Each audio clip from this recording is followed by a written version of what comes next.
अस्सलाम वालेकुम स्टूडेंट। अच्छा, आज का हमारा जो टॉपिक है या जिस स्टैंडर्ड को हम डिस्कस करने लगे हैं वो है IFRS 13 फेयर वैल्यू मेजरमेंट।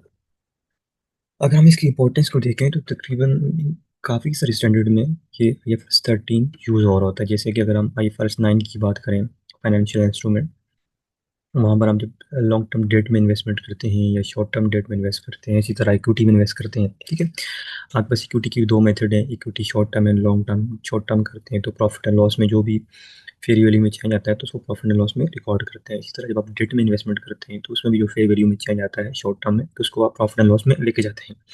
जब जाके लॉन्ग टर्म इन्वेस्टमेंट कर रहे हैं तो आप उसके अमोर्टाइजेशन करते हैं। ठीक है, इसी तरह इन्वेस्टमेंट प्रॉपर्टी है आपके पास IAS 40। ठीक है, और इसी तरह अगर हम बात करें IAS 16 property plant and equipment, तो वहाँ पर जब आप एक कॉस्ट मॉडल है, एक रिवैल्यूएशन मॉडल है, तो जब रिवैल्यूएशन मॉडल यूज़ करते हैं तो वहाँ पर भी फेयर वैल्यू यूज़ होती है और वहाँ पे भी आपको फेयर वैल्यू निकालनी पड़ती है। अब ये फेयर वैल्यू कैसे निकालेंगे, इसको IFRS 13 डील करता है। इसी तरह अगर मैं मजीद किसी स्टैंडर्ड की बात करूँ जहाँ जहाँ फेयर वैल्यू यूज़ होता है तो मेरे पास IAS 36 38 है, इंटेंजिबल एसेट्स। यानी नॉर्मली ऐसे एसेट्स जिनकी एक्टिव जो है मार्केट प्राइस हो, जो एक्टिवली ट्रेड हो रहे हो। ठीक है, जिस तरह ड्राइविंग लाइसेंस इन यूके तो एक्टिवली ट्रेड हो रहा होता है, तो चूंकि वो ड्राइविंग लाइसेंस तो एक पेपर है लेकिन उसके अंदर छुपी हुई एक वैल्यू है जो कि एक्टिवली ट्रेड हो रही होती है, तो आप उसकी भी फेयर वैल्यू निकाल सकते हैं। ठीक है, अच्छा, इसी तरह आप IAS 41 एग्रीकल्चर, वहाँ पे भी फेयर वैल्यू निकालनी पड़ती है आपको। इस तरह आप कंसोलिडेशन करते हैं तो कंसोलिडेशन में आप IFRS 3 यूज़ करते हैं, बिजनेस कम्बिनेशन, तो वहाँ पे भी आपको फेयर वैल्यू निकालनी पड़ती है। ठीक है, इस तरह आप अगर बात करें एम्प्लॉयज़ बेनिफिट की जो कि IAS 19 डील करता है, तो वहाँ पे भी जब आप प्लेन एसिड की बात करते हैं तो वहाँ पर भी आपको फेयर वैल्यू निकालनी पड़ती है। इसी तरह IFRS 16 लीजेस का जो आपके पास स्टैंडर्ड है, वहाँ पे भी आपको फेयर वैल्यू, तो मैं नंबर ऑफ स्टैंडर्ड आपको बनवा सकता हूँ जहाँ पर फेयर वैल्यू यूज़ होती है। ठीक है, मज़ीद अगर हम इसको डिस्कस करें कि कहाँ कहाँ पर फेयर वैल्यू है तो मैं आपको मज़ीद भी कुछ स्टैंडर्ड आपको बता सकता हूँ। जैसे कि IAS 36 मोस्ट कॉमन यूज़ होने वाला स्टैंडर्ड है, जहाँ पर आप जब आप इम्पेयरमेंट निकालते हैं तो इम्पेयरमेंट के लिए पहले आपको फेयर वैल्यू निकालनी पड़ती है। अगर फेयर वैल्यू कम हो और आपकी कैरिंग वैल्यू ज़्यादा हो, यानी मार्केट में उसकी वैल्यू कम है और आपने ज़्यादा रिकॉर्ड किया हो एक्सेस, तो आपको इम्पेयरमेंट करनी पड़ती है। ठीक है, और इसी तरह अगर हम किसी और स्टैंडर्ड की बात करें जहाँ पर आपको फेयर वैल्यू निकालनी पड़ती है, इसी तरह जब आप एसेट को सेल करने की तरफ जाते हैं, IFRS 5 non current asset held for sale, तो वहाँ पर भी आपको फेयर वैल्यू निकालनी पड़ती है। तो इसी तरह कंसोलिडेशन के अंदर जब आप गुडविल निकालते हैं तो जिस डेट पे आप एंटिटी को एक्वायर कर रहे होते हैं, एंटिटी किसी सब्सिडरी को परचेज कर रहे होते हैं, तो उनके तमाम तरह एसेट को आप फेयर वैल्यू में लेकर आते हैं। तो अब आपको इस इन तमाम तरह जो स्टैंडर्ड मैंने गिनवाए हैं, तो इन स्टैंडर्ड में जहाँ पर फेयर वैल्यू यूज़ होती है तो इससे आपको इस स्टैंडर्ड की इंपॉर्टेंस समझ आ गई है, किस कदर और कितने स्टैंडर्ड के अंदर ये यूज़ होता है। हाँ, एक से दो तीन स्टैंडर्ड ऐसे हैं जहाँ पे आप इसको यूज़ नहीं करते हैं, जैसे कि IAS 2 inventory should to be recorded level of cost of NRV, तो इन्वेंट्री के लिए प्रॉपर एक स्टैंडर्ड बना हुआ है। ठीक है, वहाँ पर आप उसके अकॉर्डिंगली उसको करते हैं, अप्लाई करते हैं, लेकिन बाकी तमाम तो स्टैंडर्ड में इस तरह IFRS 2 शेयर बेस्ड पेमेंट है, वहाँ पर भी आप स्टैंडर्ड को अप्लाई नहीं करते। तो कुछ स्टैंडर्ड हैं, कुछ ऐसी जगह हैं जहाँ पर आप इसको अप्लाई नहीं करते, but majority of the standard जहाँ पे फेयर वैल्यू की बात आती है तो वहाँ पर आप इस स्टैंडर्ड को यूज़ कर रहे होते हैं। ठीक है, और इस स्टैंडर्ड्स में एक चीज़ आपने याद रखनी है कि ये स्टैंडर्ड जो है प्योरली प्योरली रिस्पेक्ट देता है मार्केट बेस्ड फैक्टर को।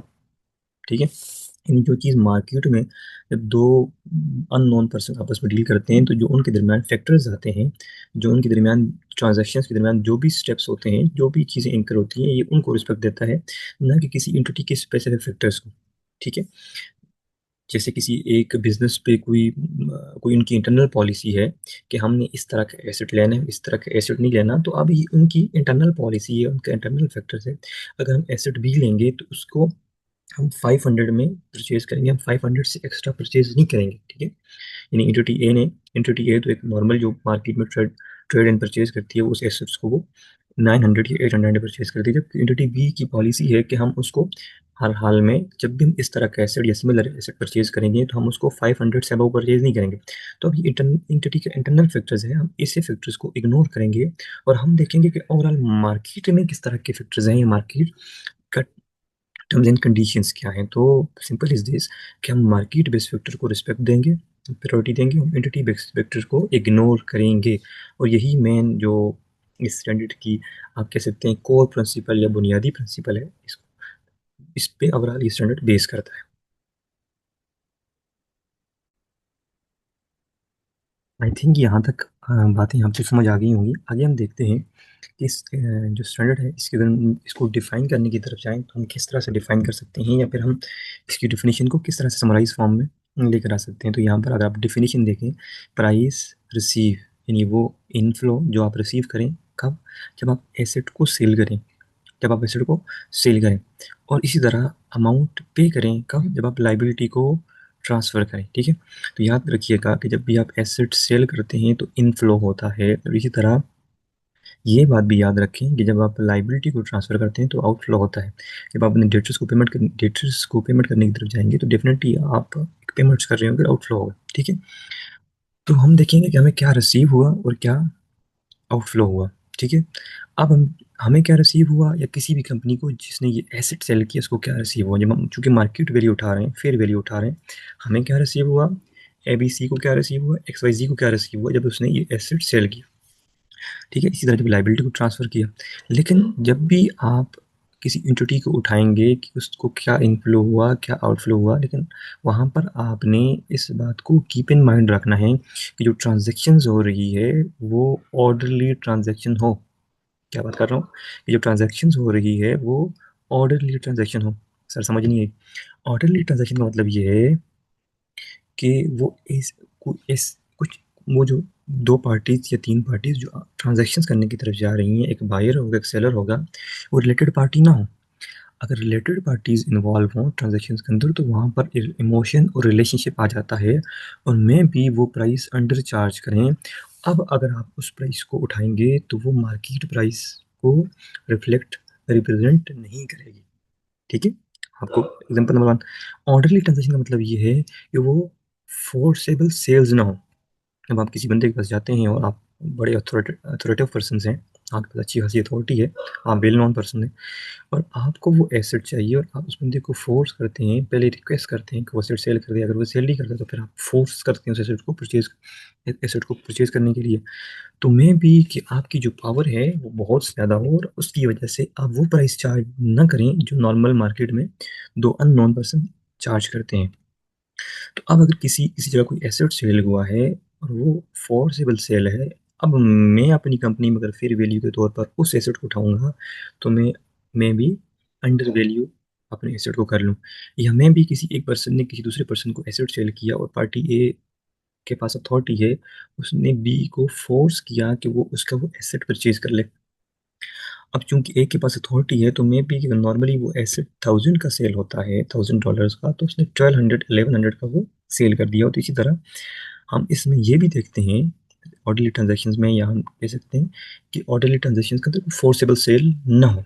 ठीक है, इसी तरह हम ऑर्डरली ट्रांजेक्शन्स के अंदर मजीद अगर हम इसको जस्टिफाई करूँ एक्सप्लेन करूँ तो हम ये कह सकते हैं कि कोई इमरजेंसी सेल ना हो, यानी एक बंदे को अर्जेंटली कहीं इन्वेस्टमेंट करनी है या अर्जेंटली उसको अमाउंट चाहिए, तो जब वो बंदा ट्रांजैक्शन करेगा, किसी एसेट को सेल करेगा, किसी भी इन्वेस्टमेंट प्रॉपर्टी को या किसी भी आइटम को सेल करेगा, तो मे बी कि वो जस्ट उसको चूंकि कैश चाहिए फॉर द इमरजेंसी बेसिस, तो वो प्राइस चार्ज ना करे जो मार्केट की में नॉर्मली अननोन पर्सन चार्ज करते हैं।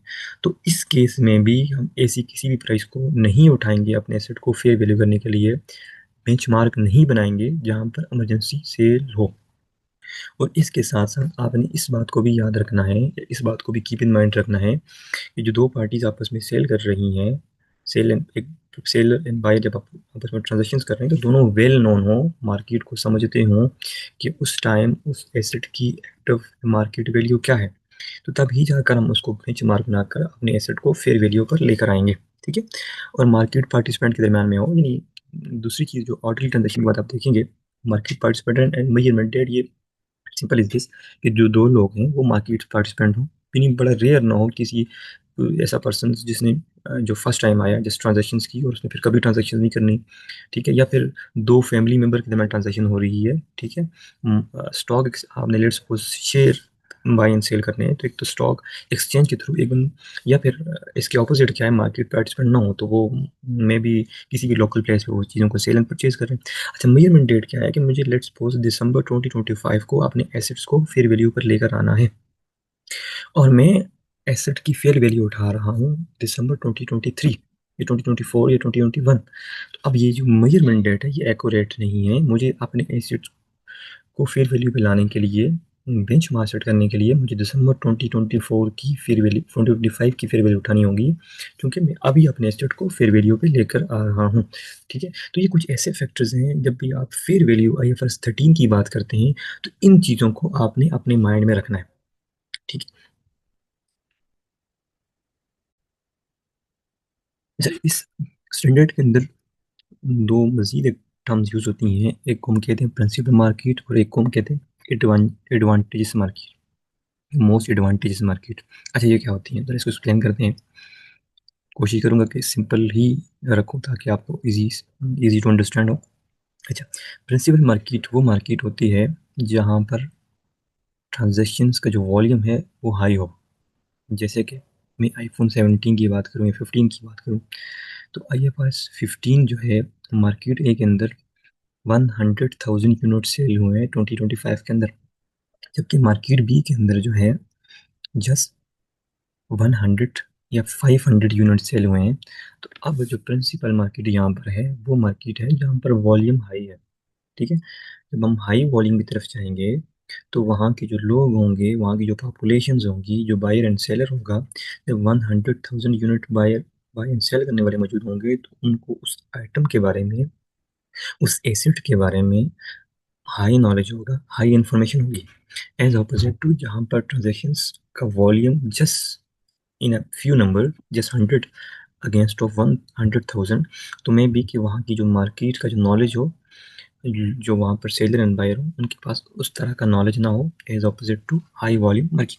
ठीक है, इसी तरह हम, अगर हमें हाई वॉल्यूम मार्केट ना मिले, यानी हमें एक तरफ 100,000 यूनिट सेल हुए हैं, यानी 1 लाख यूनिट सेल हुए हैं, एक तरफ जस्ट 100 यूनिट सेल हुए हैं, तो हमें अगर कोई इस तरह की मार्केट ना मिले तो फिर हम एडवांटेजेस मार्केट की तरफ जाते हैं। यानी हमें 100,000 वाली, 1 लाख वाली मार्केट ना मिले, हमें 3 से 4 5 मार्केटें ऐसी मिली हैं जिनमें 5,000 5,000 5,000 5,000 यूनिट सेल हुए, यानी मार्केट बी के अंदर भी 5,000 यूनिट सेल हुए हैं, सी के अंदर भी 5,000, डी के अंदर भी 5,000 और ई के अंदर भी 5,000, या फिर इतनी यूनिट सेल हुई। अब ये क्या हो गया, अब जो वॉल्यूम है वो मैच कर गया। तो अब आप मोस्ट एडवांटेजेस मार्केट की तरफ शिफ्ट होते हैं जहाँ पर आपको बेनिफिट ज़्यादा मिले, यानी कि आप देखते हैं कि आप इसकी सेल प्रोसीड 1,000 की है, तो आपको कौन सी ऐसी नेसेसरी कॉस्ट है जो आपको रिक्वायर्ड होंगी। लेट्स सपोज मार्केट बी के अंदर आप सेल करते हैं 1,000 का, मार्केट सी के अंदर आप सेल करते हैं 1100। इसी तरह हम जैसे इन दो को कंपेयर करते हैं। अब मार्केट जो बी के अंदर 1,000 का सेल कर रहे हैं, कुछ ट्रांजेक्शन कॉस्ट के अलावा बाकी जो कॉस्ट है वो 100 की है, तो यानी आपको नेट जो बेनिफिट मिल रहा है वो 900 का है। जबकि मार्केट सी के अंदर जब आप सेल करते हैं तो वो 1100 का सेल हो रहा है, लेकिन ट्रांजेक्शन कॉस्ट के अलावा बाकी जो आपकी कॉस्ट है वो 300 की है, तो इस तरह आपका जो नेट बेनिफिट है वो 800 का है। तो आप मार्केट बी को चूज़ करेंगे, यानी कि आप तमाम कॉस्ट को माइनस करने के बाद जो आपका नेट बेनिफिट है वो बी में ज़्यादा है, एज अपोजिट टू सी जहाँ पर प्राइस तो ज़्यादा मिल रही है लेकिन नेट बेनिफिट कम है। तो इस तरह हम यहाँ पर जो मोस्ट एडवांटेजेस मार्केट होगी वो मार्केट बी होगी। आई होप सो कि आपको प्रिंसिपल मार्केट और मोस्ट एडवांटेजेस मार्केट यहाँ पर क्लियर होगी। अच्छा, दो टर्म्स यहाँ पे मज़ीद यूज़ होती हैं आईएफआरएस 13 के अंदर, एक होता है आइडेंटिकल, एक होता है सिमिलर। अच्छा, आपको अगर आइडेंटिकल और सिमिलर क्लियर हो जाए तो आप इस पे होने वाली जो मज़ीद डिस्कशन है वो आपको समझ आएगी कि आइडेंटिकल और सिमिलर क्लियर होने के बाद जितनी भी इस मज़ीद एक्सप्लेनेशन है वो आपके लिए ईजी हो जाती है कि आप फिर वैल्यू पर क्लियर कर लें। अच्छा, आइडेंटिकल आइटम्स लाइक मुझे आईफोन 17 सेल करना है और मार्केट के अंदर आईफोन 17 सेल हो रहा है, तो अब मेरे पास आईफोन 17 जो है बिल्कुल बॉक्स पैक है, और इसी तरह मार्केट के अंदर भी आईफोन 17 बॉक्स पैक सेल हो रहा है 4,000 का। तो मेरे लिए इजी हो गया कि मैं अपने जो मेरे पास एसेट है उसकी फेयर वैल्यू कैलकुलेट कर लूँ। इसी तरह मेरे पास पीएसओ के शेयर हैं मार्केट में भी, जो कि स्टॉक एक्सचेंज में आज के दिन अभी रिसेंटली पीएसओ का शेयर कितने का सेल हुआ। तो मैं उस बेस पे जाकर के अपनी जो मेरे पास जो भी इन्वेस्टमेंट है, जो भी एसेट है, उसकी फेयर वैल्यू निकाल सकता हूँ। ठीक है? ये तो है आइडेंटिकल, यानी बिल्कुल हूबहू सिमिलर। ठीक है? एक होता है आइडेंटिकल, मीन बिल्कुल हूबहू 100% मैच। मेरे पास पीएसओ के शेयर्स हैं और मार्केट में भी पीएसओ के शेयर सेल हो रहे हैं। मेरे पास सीमेंट इंडस्ट्री के शेयर हैं, मार्केट में भी सीमेंट इंडस्ट्री के शेयर सेल हो रहे हैं स्टॉक एक्सचेंज के अंदर। तो अब ये है आइडेंटिकल। अच्छा, दूसरी चीज़ सिमिलर क्या होती है? लेट्स सपोज मेरे पास आईफोन 15 है और मार्केट में आईफोन 14 सेल हो रहा है। ठीक है? तो अब यहाँ पर मुझ ये चीज़ माइनर सिमिलरिटीज़ हैं, लेकिन 100% सिमिलरिटीज़ नहीं है।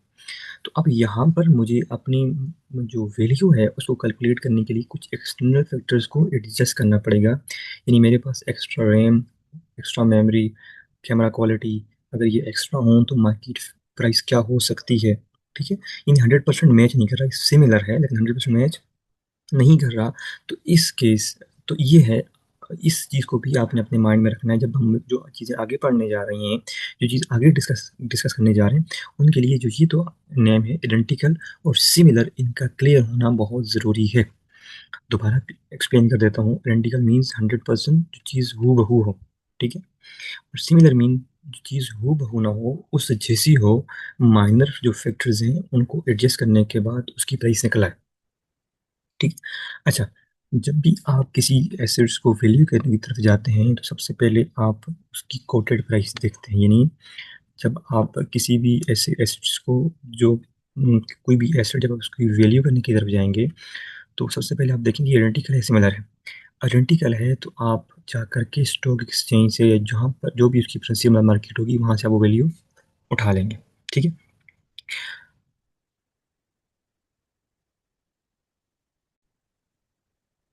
दोबारा एक्सप्लेन कर दूं कि अगर आप वैल्यू करने की तरफ जाएंगे तो सबसे पहले लेवल वन ये है अगर आइटम आइडेंटिकल हो तो आप जा करके एक्टिव मार्केट से, प्रिंसिपल मार्केट से उसकी अनकोटेड प्राइस उठा लेंगे।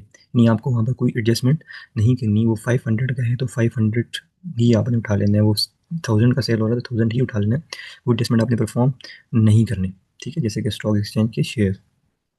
अच्छा, अगर आपको इस ये सिनेरियो या इस तरह से आपको आप आइडेंटिफाई ना कर सकें तो फिर आप जा करके एडजस्टेड कोटेड प्राइस आप उठा लेते हैं इन एक्टिव मार्केट से। यानी आपके पास प्रिंसिपल मार्केट नहीं है तो आप माइनर एडजस्टमेंट करते हैं। जिस तरह मैंने आपको कहा कि मेरे पास आईफोन 15 है और मार्केट में इस तरह का एसेट नहीं सेल हो रहा, 14 सेल हो रहा है, तो मैं क्या करूँगा कि माइनर फैक्टर की एडजस्टमेंट करूँगा और अपने एसेट्स की फेयर वैल्यू फाइंड करूँगा। अच्छा, अगर ये आप लेवल वन पे जो है ना एडजस्टेड प्राइस भी फाइंड ना कर सकें जैसे कि स्टॉक एक्सचेंज। ठीक है? इस तरह आप लेवल टू पे एडजस्टेड प्राइस भी फाइंड ना कर सकें तो फिर आप लेवल थ्री पे जाते हैं और आप देखते हैं कि इस एसेट से फ्यूचर में कितना मैक्सिमम बेनिफिट होने को है आपको। ठीक है? जो भी उस एसेट से बेनिफिट होगा आप जा कर के उस बेनिफिट की प्रेजेंट वैल्यू फाइंड कर लेंगे। लेकिन ये सबसे लास्ट और आखिरी स्टेज है। अगर आप थर्ड स्टेज की तरफ जाएंगे तो आप उसका डिस्क्लोजर भी देंगे। ठीक है? नॉर्मली वन एंड टू में आप अपनी फिर वैल्यू फाइंड कर लेते हैं, लेकिन अगर वन एंड टू से आप वैल्यू ना फाइंड कर सकें तो फिर आप लेवल थ्री की तरफ जाते हैं जहाँ पर आप प्रेजेंट वैल्यू ले रहे होते हैं फ्यूचर के कैश फ्लो का। जब आप प्रेजेंट वैल्यू लेते हैं वो आपकी फेयर वैल्यू होती है और उस फेयर वैल्यू से रिगार्डिंग आपको डिस्क्लोजर भी देना होता है।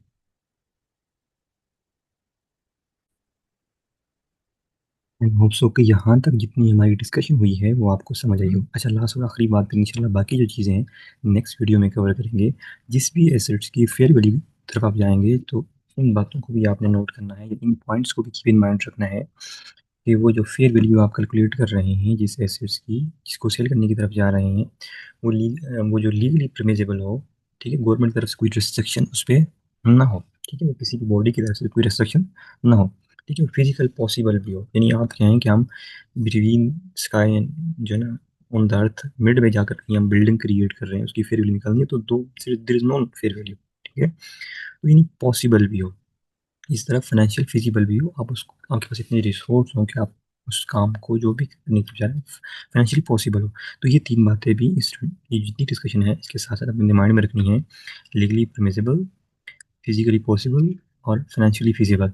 और इससे पहले जो हमने डिस्कस किया कि मार्केट वन, ठीक है, market two and level one, level two and level three. Level one के अंदर आप अनकोटेड प्राइस उठाते थे जाकर प्रिंसिपल मार्केट में, यानी एक्टिव मार्केट के अंदर से। लेवल टू में जाके क्या करते थे, आप जाकर के कोटेड प्राइस उठाते थे और उसको एडजस्ट करते थे, ठीक है, इनएक्टिव मार्केट से। और लेवल थ्री में जाकर आप प्रेजेंट वैल्यू निकालते थे, फ्यूचर जो भी कैश फ्लो आपको मिल रहे होते हैं। फिर हम उससे पहले एक डिस्कशन की थी कि आइडेंटिकल क्या होता है और सिमिलर क्या होता है। ठीक है, आइडेंटिकल हू बहू 100% मैच, और सिमिलर मीन्स उस जैसा, ना कि 100% उससे मैच करता हो। फिर हम माइनर सी एडजस्टमेंट करते थे, ठीक है। तो ये कुछ डिस्कशन सी। अच्छा, उससे पहले हमने डिस्कस किया था प्रिंसिपल मार्केट क्या होती है और एडवांटेज मार्केट क्या होती है, ठीक है।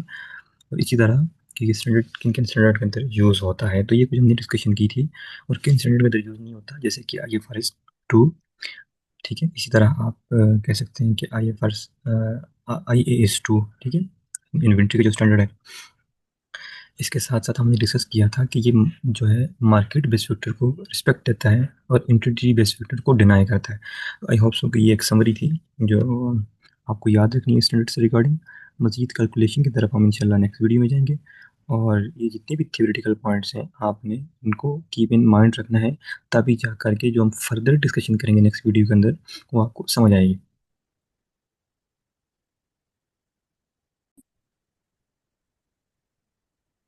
अस्सलाम वालेकुम स्टूडेंट। अच्छा, आज का हमारा जो टॉपिक है या जिस स्टैंडर्ड को हम डिस्कस करने लगे हैं वो है IFRS 13 फेयर वैल्यू मेजरमेंट।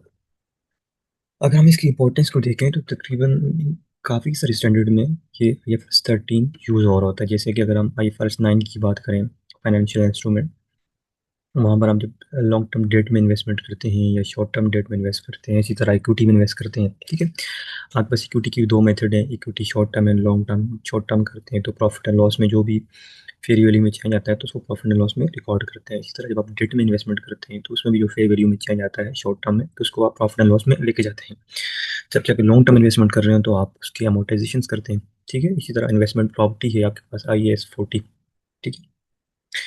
और इसी तरह अगर हम बात करें IAS 16 property plant and equipment, तो वहाँ पर जब आप एक कॉस्ट मॉडल है, एक रिवैल्यूएशन मॉडल है, तो जब रिवैल्यूएशन मॉडल यूज़ करते हैं तो वहाँ पर भी फेयर वैल्यू यूज़ होती है और वहाँ पे भी आपको फेयर वैल्यू निकालनी पड़ती है। अब ये फेयर वैल्यू कैसे निकालेंगे, इसको IFRS 13 डील करता है।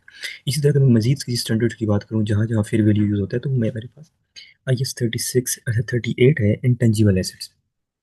यानी नॉर्मली ऐसे एसेट्स जिनकी एक्टिव जो है मार्केट प्राइस हो, जो एक्टिवली ट्रेड हो रही हो, ठीक है।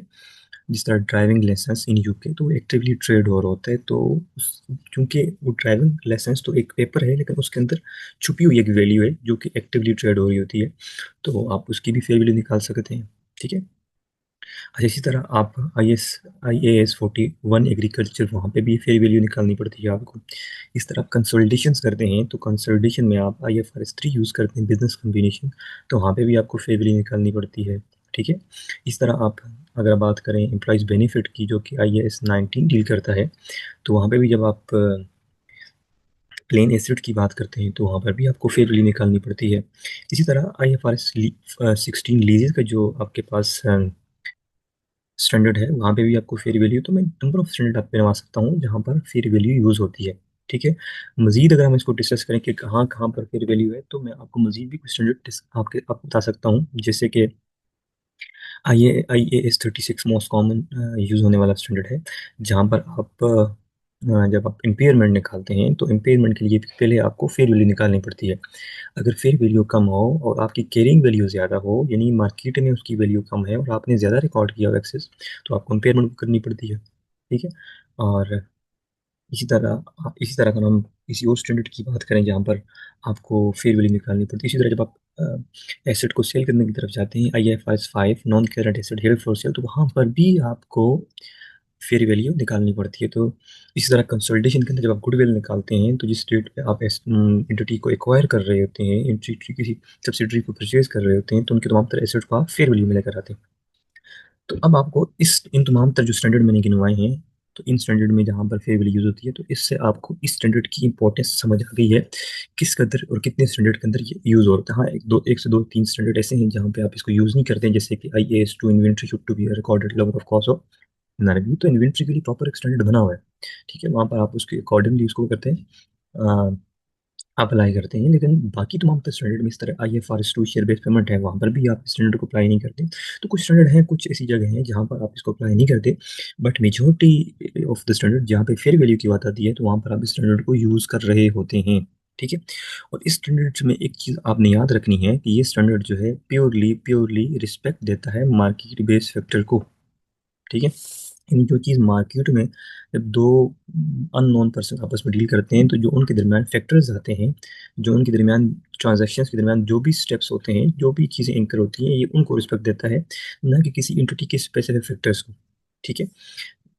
जैसे किसी एक बिजनेस पे कोई उनकी इंटरनल पॉलिसी है कि हमने इस तरह का एसेट लेना है, इस तरह का एसेट नहीं लेना, तो अब ये उनकी इंटरनल पॉलिसी है, उनका इंटरनल फैक्टर्स है। अगर हम एसेट भी लेंगे तो उसको हम 500 में परचेज करेंगे, हम 500 से एक्स्ट्रा परचेज नहीं करेंगे, ठीक है? यानी एंटिटी ए तो एक नॉर्मल जो मार्केट में ट्रेड ट्रेड एंड परचेज करती है, उस एसेट्स को वो 900 या 800 में परचेज करती है, जबकि एंटिटी बी की पॉलिसी है कि हम उसको हर हाल में जब भी हम इस तरह का एसेट या सिमिलर एसेट परचेज करेंगे, तो हम उसको 500 से अबव परचेज नहीं करेंगे।